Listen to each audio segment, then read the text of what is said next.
It is with renewed confidence and pleasure that we welcome you today on yet another edition of Press Hour. Today's edition, we're going to go back to what caused Cameroon to be where the country is now, 2016-2020, government's response to crisis in the Northwest and Southwest regions. We are also going to look at COVID-19. There are controversies surrounding the disease this time, and one of them is the fact that has been decried by public authorities that some Cameroonians and even non-Cameroonians are importing uncertified results, fake results we should call them by the name, into Cameroon and some other countries from Europe and elsewhere. We're going to look at these two topics, discuss them, and on Press Hour, without suppressing our emotions, we let our good sense lead our ideas and discussions. To discuss today on the panel, we have Mr. Fru Jonathan. He is Chargé de Mission, Central Committee of the CPDM. Welcome to the program, sir. Thank you very much, Kilian. It's my pleasure to be with you this day. It's our honor, sir. We have Mr. Nkemlemo Dennis. Mr. Nkemlemo Dennis is the National Communication Secretary of the Social Democratic Front, SDF party. Welcome to the program, sir. Thank you, Kilian. Welcome, my brother Jonathan, and I want to greet the televiewers. Hope that we'll be able to enlighten them on some of the issues that you raised in the introduction of this program. Of course, and that's why we brought you here. We have Victor Cham. Victor Cham is a journalist. He is the publisher of Municipal Updates. Welcome to the program, Victor. Thank you very much, Kilian. Glad to be here with Jonathan and Dennis. It's a pleasure. The pleasure is shared, and we're still waiting for one of our panelists, Albert Njembonde, who should be on the way. Immediately he comes, we're going to introduce him. Albert Njembonde is the head of the political service, CRTV and national station. And first thing first, we have our regular slot on Press Hour that launches the program. The week in review in Press Review, done for us by Emmanuel.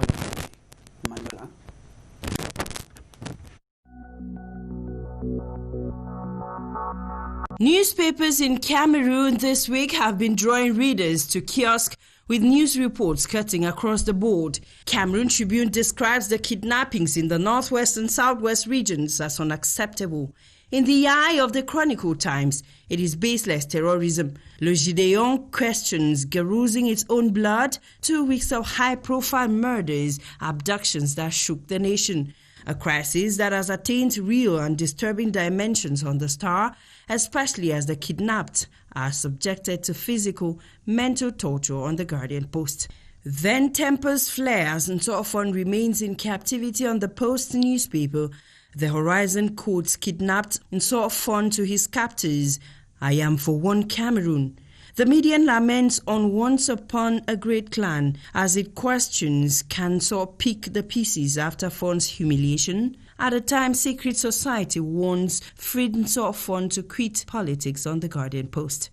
Cardinal Tomi is hospitalized after kidnap on Newswatch just when suspected Amber fighters equally kidnap pregnant woman IDPs in Limbe on the Guardian Post. Before Betty Asomo marshals troops for major onslaught in Boya and Kumba on the Median.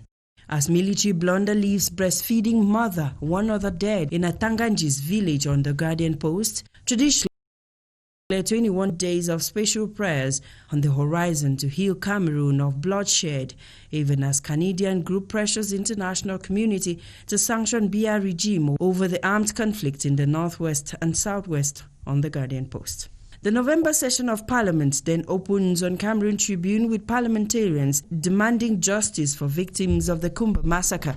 To the Guardian Post, Kavai makes derogatory remarks on Kamto's quest to take over power at opening session of Parliament. Alleged bribe-taking lawyers fight in court in Douala on the Eden as black voters carry Biden to finish line on the Sun. Biden's victory sweeps Trump out of White House on the post before Republican lawmakers back Trump's lawsuit against rigging on the Guardian Post. The same paper announces the death of former Ghanaian President Jerry Rawlings.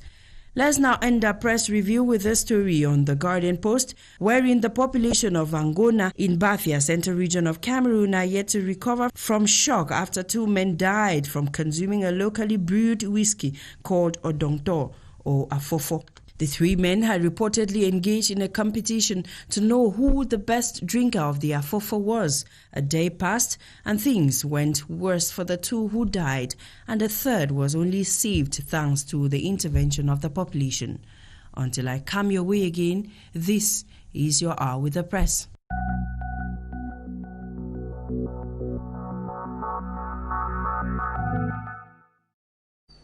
We look forward to having you next Sunday, Manuela. Between now and then, we're going to monitor what the newspapers will be talking about for the next edition of the program. A reminder of the topics, and the first topic we're going to treat is 2016-2020, government's response to crisis in the Northwest and Southwest regions. We know it started as a corporate strike. Teachers' demands, lawyers' demands, and today we do not understand. We want to go back and see what were the demands of the teachers and lawyers then, that today, how many of them have been met and why. Even with what we're going to see, we are still where we are. I will introduce Albert Njembonde, who just came in as we promised. He's always there. Albert, welcome to the program. Happy Sunday to you. Thank you. How did this start? We're going to go back to how it started. We'll look at what has the government response, and then we see why we are where we are today, beginning with what brought up what we call today the crisis, and what people rightly describe as a war already. Thank you very much, Killian. It's my pleasure to be with you in this program, and also to talk on this subject. I'm equally happy with the panel, because if we have to talk about this problem, which is not called the Anglophone problem, it's always good to talk with people who are field men, people who have been on the field and who are actors in this crisis. I'm talking about the case of Dennis, who is here, and even the Joe Njembonde, constantly on the field. I personally have been on the field since the beginning of this crisis in 2016. And I've had the opportunity with some other elites of the Northwest to meet those who were involved in this crisis. I mean the teachers and the lawyers. I think we did in 2016 2 trips on the field. Now let us begin with how it started. Yes, that's why I'm saying that we went on the field to meet the lawyers. It's when we met them that they had to explain to us what their problems were. I was trying to say the 2 cases with Madame Regina Mundi, Honorable Engwe, and Honorable Njingubosa, and the second trip with your colleague Joe Chebonken Kalabasa. When we went on the field, we met with the teachers and had the opportunity to discuss with them. We met with Tassang and his group. We met with Harmony, Lawyer Harmony. They expressed problems, particularly the teachers, their problems which are like summarized to say there was a conspiracy to degrade and wipe off the Anglophone subsystem of education. And their problems targeted various aspects of this system.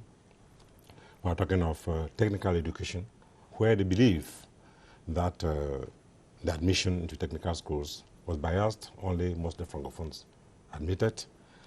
They felt that the teachers in the technical schools were mostly Francophones. The teachers who... Technical professional schools.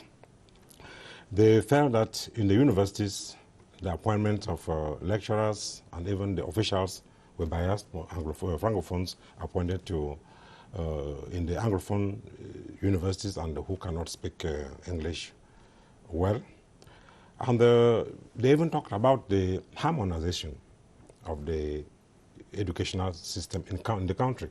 They felt that the Ministry of Higher Education was a bit biased because they were working more with the French subsystem. In fact, though their problems were clearly outlined. On the part of the lawyers, we understand that they put forward the problem of the OHADA laws, which were not translated. They talked of the absence of the common law in our country, in our system, at the level of the Supreme Court, at the level of the universities. They felt that Francophone magistrates were sent to Anglophone courts and they could not present their judgments in English. They felt that the recruitment of the legal personnel favors the Francophones and not the Anglophones. So the problems were put up in very clear terms, and they felt that the government should address these problems.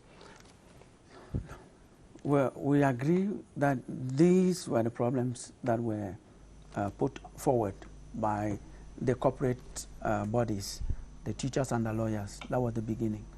Do you have some other problems? Because we were told that they came up with 7. In the course of solving the problem, they came up to 11. And in the third phase of solving the problem, they were multiplied to over 20. Do we still have some that you remember, Dennis? I think my brother Jonathan has very clearly outlined the causes of the crisis that started in 2016, the immediate causes. I would like to describe Cameroon, the metaphor as an AIDS patient or as a diabetic patient whose illness starts manifesting through certain symptoms. And what my brother Jonathan has described very ably, of course, are the symptoms of an ailment. That is to say, to be clearer, that is to say that it will be very limiting and misreading to limit our efforts to solve this crisis that started in 2016 by behaving as if this crisis started in 2016. Because what he has detailed out are those symptoms that emerge, but the base illness is not what the teachers were asking for. It's not what the lawyers were asking for.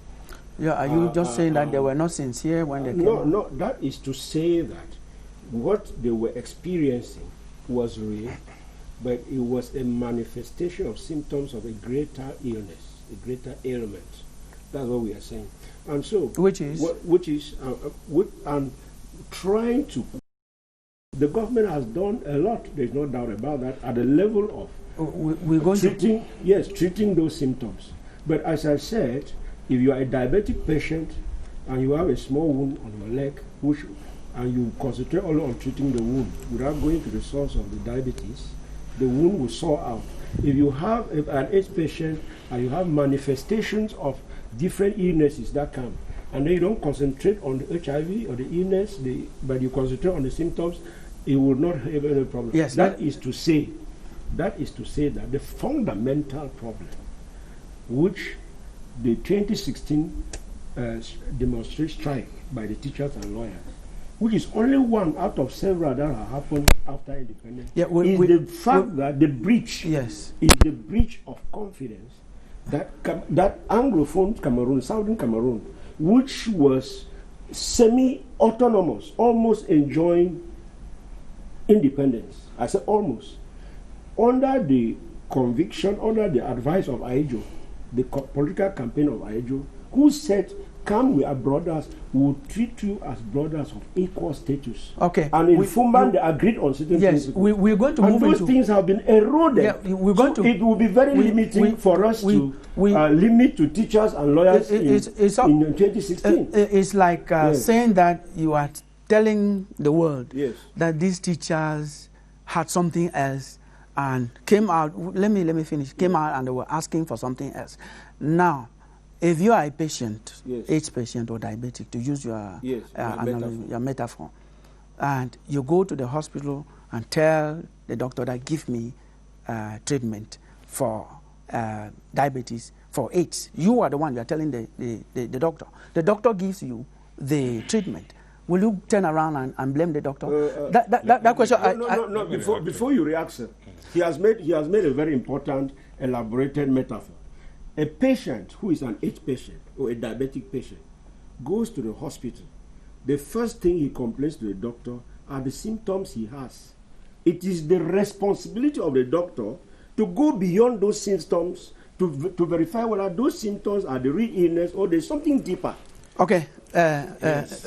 Briefly respond to that. I think I would not like Dennis to digress out of the subject. Okay. In fact, you were very clear from the word go.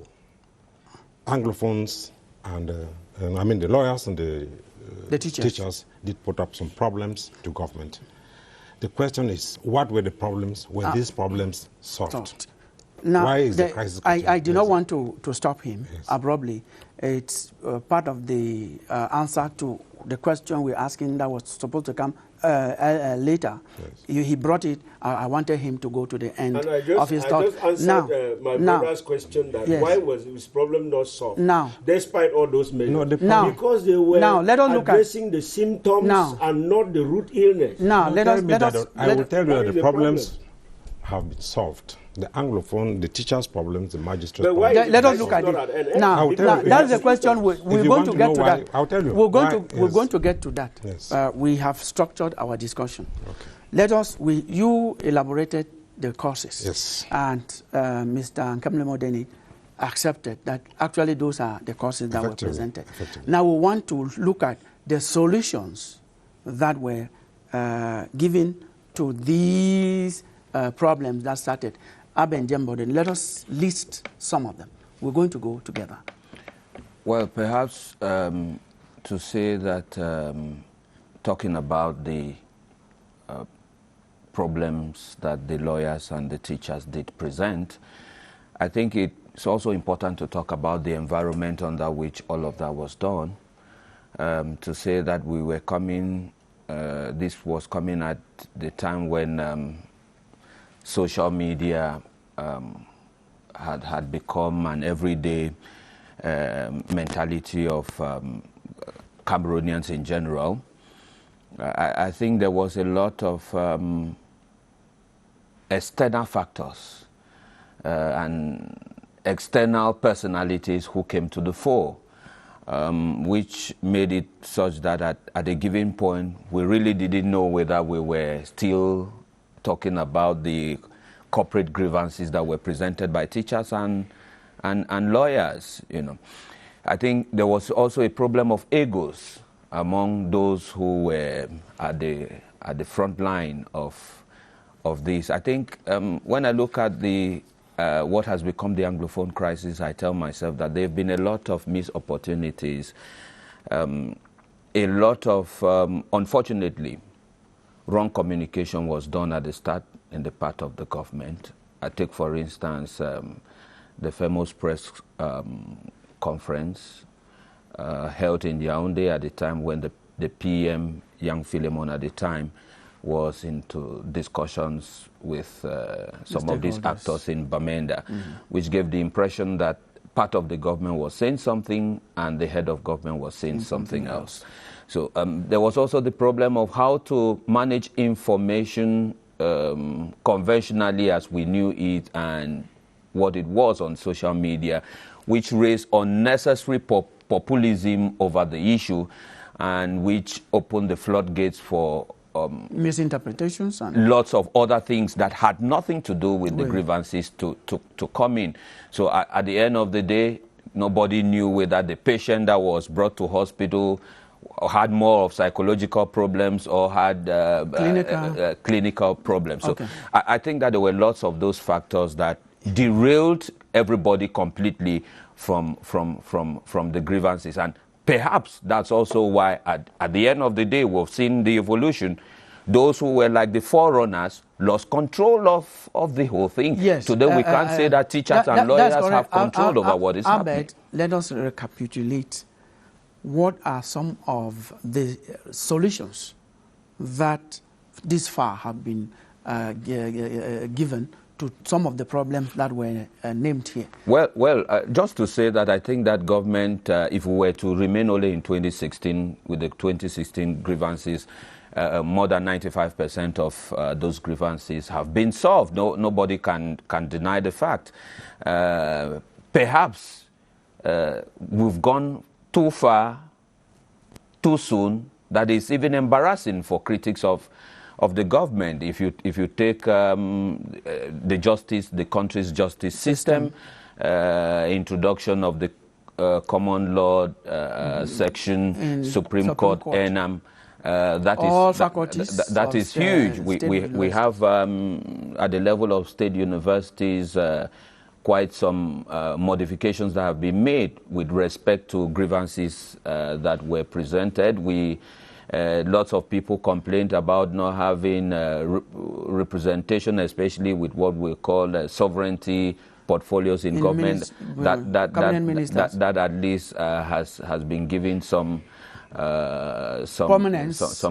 But yes. I think that with all of this, it's more of a factor of how proactive were we in this thing, so that it doesn't look like... Let's continue with Victor. Let us look at some of the solutions that have been provided. Thank you very much. When Abel was talking, I was boiling. I was boiling because at the onset of this crisis, what we call the Anglophone crisis, on this same platform, I said it very clearly that that was a manifestation of bad governance. On the part of? I said on this program. And that is why in Bamenda, lawyers and teachers were resistant. But again, after all the meetings held, discussions and deliberations and brainstorming, government considered and accepted to implement the various problems tabled by the various corporate bodies. That was the beginning of good faith on the side of government. It became an exchange. Bad faith was taken over by the lawyers and teachers, and good faith by government. Yes, let's... Now, since then, thereafter, government launched the recruitment of 1,000 bilingual teachers. That was done, and well done. I know people who today are civil servants thanks to that program. Now, with the lawyers, government had to translate the OHADA Act into English, and that was done and effectively done. It was done and condemned and redone. A good step further. Now, teachers said it was wrong for government to post French-speaking teachers to English schools who were unable to teach or carry out lessons in the English language. Government heeded to that, and that was done. Now, where we are today, what caused it? The monster we fed, the baby we nurtured and we groomed, is what has brought us to where we are today. What do I mean? The additional grievance added to the existing, like you said, 7, 11, 18, and 21 grievances, talking about federation, which came from nowhere. That was a political demand. There is no country on earth which will understand that with a federation there can be good governance, and they reject it. But it is bad when you take an advantage to manipulate government, to think that government can succumb to whatever demand you table because the government is at the beginning end. Now, that was the beginning of misunderstanding, yes, because political demands were mixed up with corporate demands, and that brought us to where we are today. And it became a problem of what did they want? Cameroonians became confused. What was actually the problem? Yes, and one of those we got you. Let me learn. And yes, one of those who told the government state media, Cameroon Tribune, an interview that the problems were genuine, that government should take advantage and implement all those problems and solve all those problems now, not tomorrow, because tomorrow something is fishy, and it became fishy. Okay. So now the problem is that it is our duty, our responsibility to stand up and inform and educate each and every Anglophone Dennis? of Yes. this. Yes, when I hear some of us talk, I understand why this problem, rather than going down, is escalating. Because we want to say anything, do anything apart from focusing on the real issue that is painful. It is true, as we have all agreed on this table, it starts with corporate demands from teachers. But when the government clearly mismanaged, first of all by banning those who were serving themselves as interlocutors, I'm talking of the consortium, which was, and the population came out to protect those consortium members. Some ran into exile, some were arrested and transferred to Yaoundé. And then it brought out the long-standing remorse. Victor is saying Yes. it did not only bring out at that time of what you call mismanagement, that that agenda had been hidden. I am from the beginning. I am coming. I'm telling you that it is bad faith to say the agenda has been hidden. The cry of Anglophones in this country started not later than 5 years after reunification, when certain actions were taken that were in complete contrast to the agreement in Fumba. And that cry, even the forefathers that we now quote them as heroes, Foncha and others, they complained and went back to the UN to complain that what they agreed was not followed. So it is the population saw an opening in the demands of the teachers and the lawyers that we have to solve this problem once and for all, because it has been boiling for long. And they decided to solve this problem, that this problem has to be solved once and for all, when their interlocutors were arrested and taken to Yaoundé. And I don't see how federalism in a country becomes a taboo to the extent that a minister of communication at that time even say is banned on public discussion, and they had to incarcerate these interlocutors because they were talking of federalism. So I want to say that it is true we have a monster in the Northwest and Southwest now. And do you know what that monster is? That monster is the war that has been funded by a few individuals, some in the government, and the opposition, some in the opposition parties. Please don't borrow me words, please. You can borrow me money. You can lend me money, not words, please. What I'm saying is that funded by some of the activists, both have played the role. And you know why? We are no longer talking of the core problem that brought us to the crisis in 2016. We are now talking of managing the crisis, the war. And it is a very huge distraction, because the government knows that if they start talking about the justice done to Anglophones since reunification, the government will have no case. That's why they have confused the whole thing with a humanitarian crisis. So many people are dying. Everybody is talking about the crisis. We have forgotten the real issue. And that is why I talk of symptoms and not the real illness. We should admit that this problem is evolving, is metamorphosing. From what it happened in 2016 is not the same thing today. But we should equally let the public and the viewers understand that when these problems were raised in 2016, the lawyers and teachers were very specific with their problems. And the reaction of government was very prompt, because the head of state dispatched the prime minister. Very prompt in beating lawyers. Excuse me, let me finish. The head of state dispatched the prime minister to Bamenda. I was present, and the prime minister sat with the teachers in the conference hall of Ayaba from 9 a.m. to 6 p.m., listening and negotiating and trying to find a solution to these problems.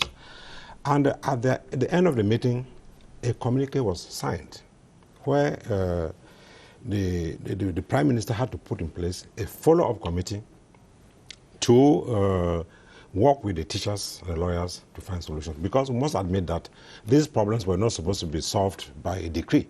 There are problems that had to do with a whole reform of the system, which means that some could be solved immediately, and they were solved, like recruitment of teachers, like the subsidies. The government gave 2 billion, subsequently 2.3 billion to immediately. private education. Yes.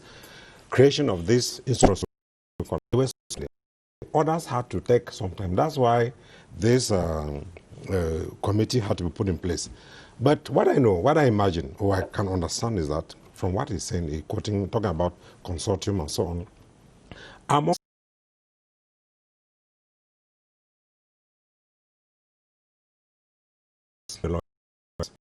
those who were focused on the problems they posed, there were others who had other ideas. And that's why today, most of the teachers, even members of a consortium, have come back and they are working either in jail or on their own. So you discover that while some teachers may have been working thinking that they're trying to reform a system in a country, others had ulterior motives. And that's why the problem now continued to degenerate, and the government is addressing it. I bet Mr. Fru Jonathan said most of you are field actors. You go to the field, northwest, southwest, and even when it comes to other security problems in other parts of the country, you have far north, you have the east, you are there. What are possible solutions out of this? Good faith.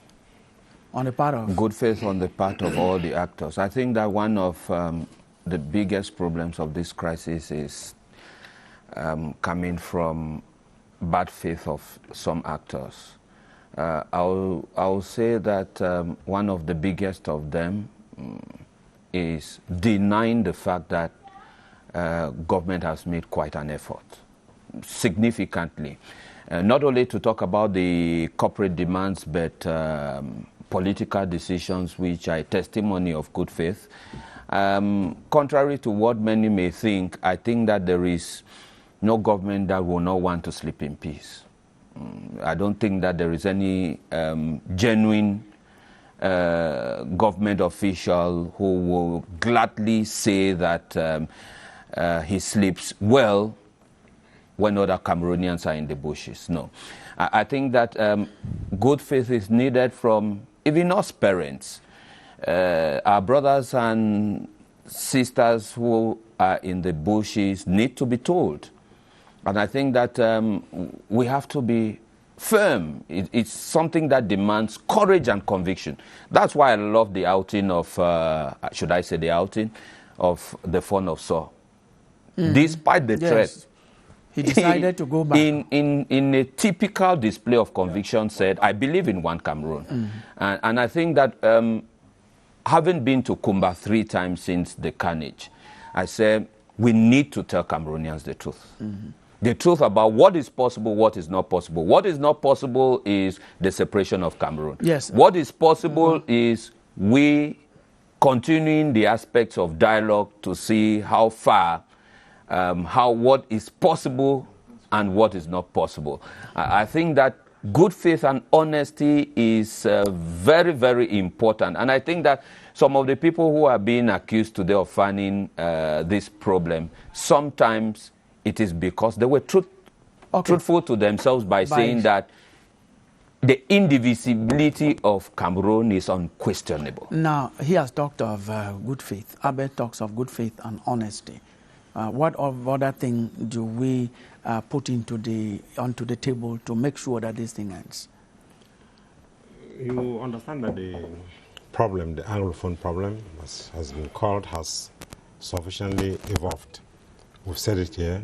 What we had in 2016 is a new game now. It's important to see this evolution. Yes. We have various camps, even on the field, that are opposing each other. Let them be together so that you can know whom to deal with. That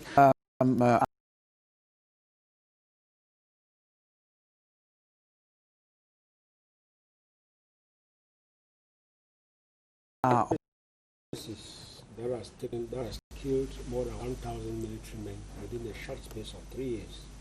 Because this war is only 3 years old, even though the crisis is 4 years. In a crisis that has killed officially more than 3,000 civilians in the northwest and southwest, and officially in tens of thousands of civilians killed, that has displaced more than 500,000 internally displaced. your source? This UN has been publishing this to everybody. and human rights groups, and hundreds of refugees created all over. In a crisis that has completely destroyed it, the Prime Minister came out and declared that Southwest and Northwest is economically disaster zone. And in a crisis that has that dimension, you don't minimize the person who is on the other side of the conflict. It means that he has enough capacity to cause a lot of nuisance. So you don't sit on your side and decide that, okay, I've given you this, I've given you this, I've given you this. You have to sit with them. And that is why the Social Democratic Front that I represent on this table, the UN, most of our friendly partners have been talking of, and the dialogue is on this problem. People want to meet the 2016 problem, a foundation that was shaky, and the fact that they have to rearrange that foundation to because a week that must respect the capacity of nuisance of the persons on the other side. I agree with my brother Jonathan when he has mentioned the different terrorists, that is kidnappers, thieves. Yes, those are symptoms of war. When there is breakdown of law and order, many opportunities come in. But we should not lose sight of the fact that with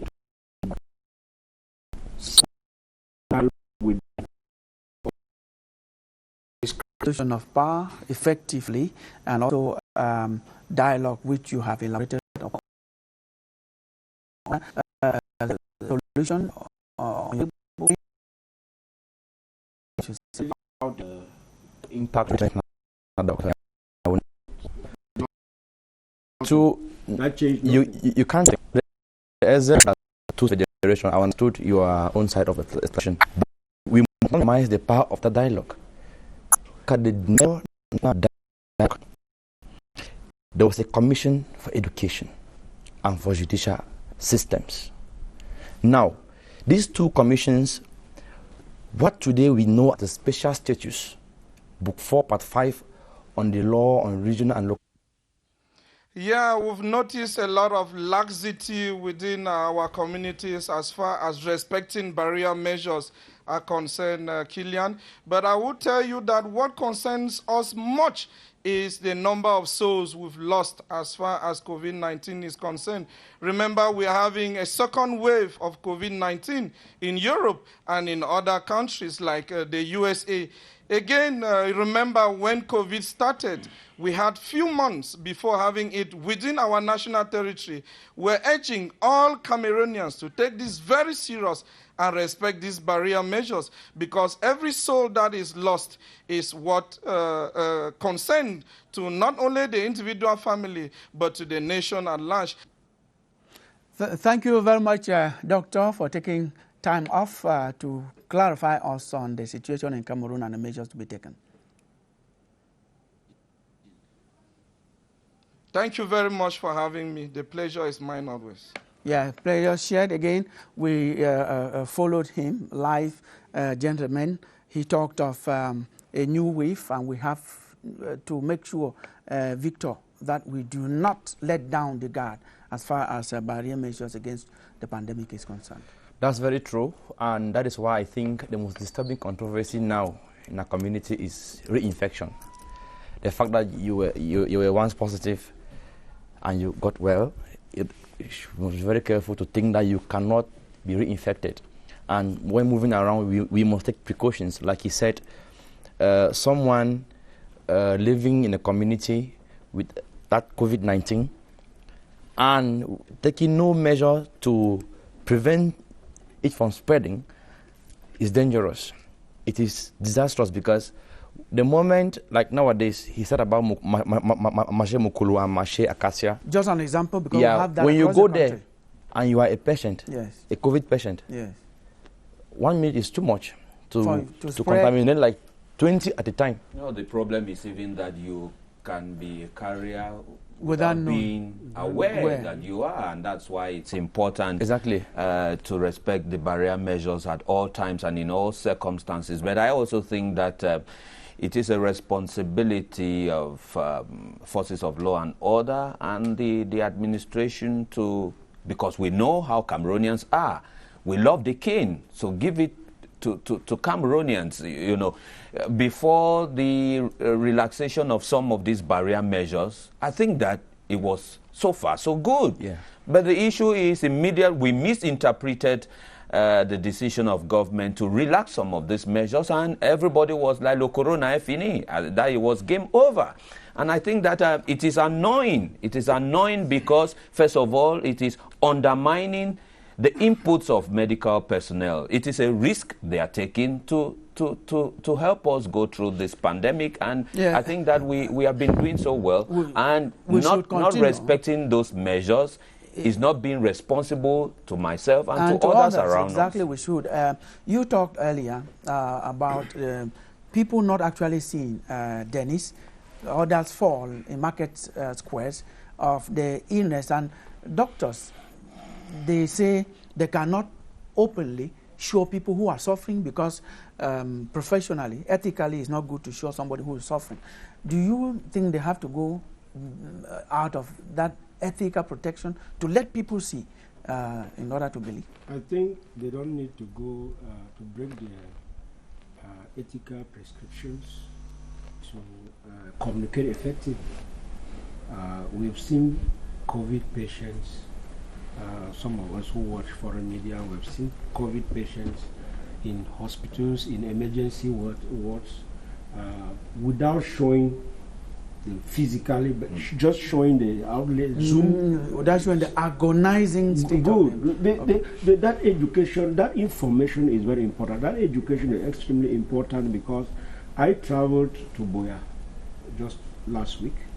From here to Boya, we were in the bus, nobody behaved as if there was any COVID. The only place where they had to stop and everybody where the mask was getting out of Yaoundé, where they say, we control your mask, you don't have to pay 2,000. And that was all. I got to Boya, it's like nothing exists. So I think that we need a lot of education on this thing. But especially, this is very important, and I hope the doctor is listening. Many Cameroonians feel that there is treatment. They keep citing some of these natural herbs, artemisia and other things that when they can treat it. The Archbishop came with a treatment and said he had a protocol with government, discussed with government the treatment. So many people believe that it is treatable within Cameroon, even if at all they exist. Okay. So we have to really come with aggressive communication and education to make people reappropriate again the sense of danger that looms around with COVID-19. Yes, what do we have to do to let people... I'm equally happy with what the doctor said there, that they are systematically testing all those who are coming into the country now. First of all, the fact that the government was able to identify fake results means that some work is being done on the field. I think that assignment should continue. And various institutions, the matter of responsibility. Yes. I've gone to institutions like a bank. You are not allowed in if you don't have a face mask. If this rule is respected. You sanitize your hands. Thank you very much. Teke Elvis has just made his entry into the studio with reactions coming from all of you who have been viewing us around the world. Teke Elvis, welcome. What are the reactions that we have today? Quite a good number of them. We take a few. We'll begin with Nga Leonard Ngala, who says the government has done a lot, and that's all that has been done, yet no solution. Got to give wisdom to the Cameroonian leaders in their response to the problem that's inflicting Cameroonian people. Eno Timothy, say from the start of this crisis, lawyers stepped out and carried banners and saying back to federation, and the problem has escalated. And Mary Kilachin says the crisis has worsened in 2020. And Tita Chimoham says, hello everyone, teachers and lawyers had the confidence in government and is hoping that the confidence should continue as the people of the Northwest and Southwest they still have 50% of confidence. Thank you very much, Elvis Teke. Just to remind you, ladies and gentlemen, that like these reactions that we had, you can watch this program live on CRTV web, Facebook, and you connect On that platform, you will also send your reactions to us each time we have this program. We are going to go around. Abed, what's the way forward? Well, the way forward for COVID-19 is as simple as respecting the barrier measures.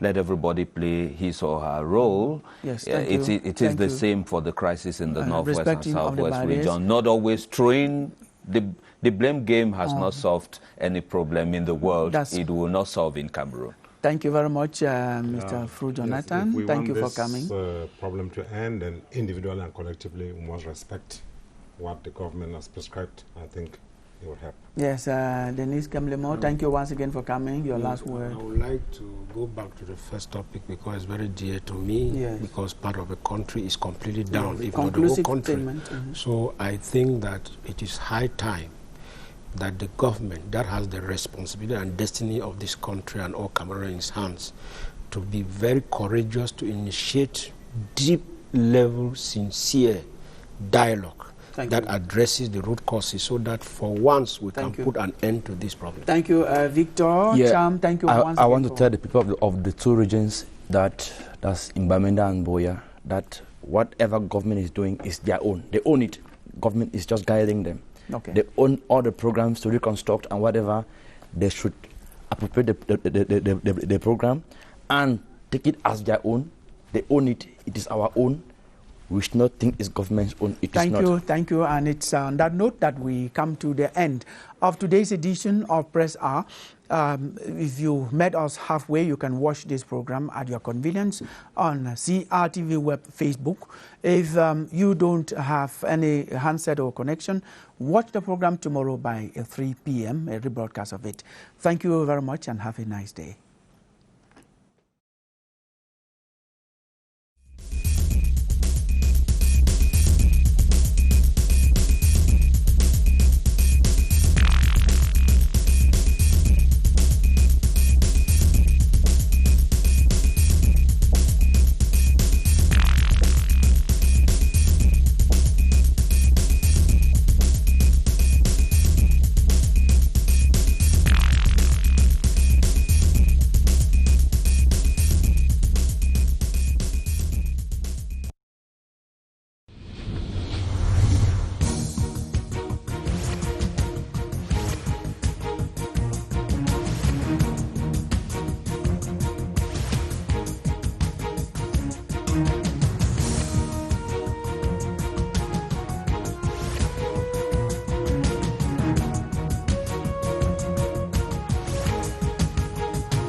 CRTV News, ici, toute l'info.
Selon l'Organisation mondiale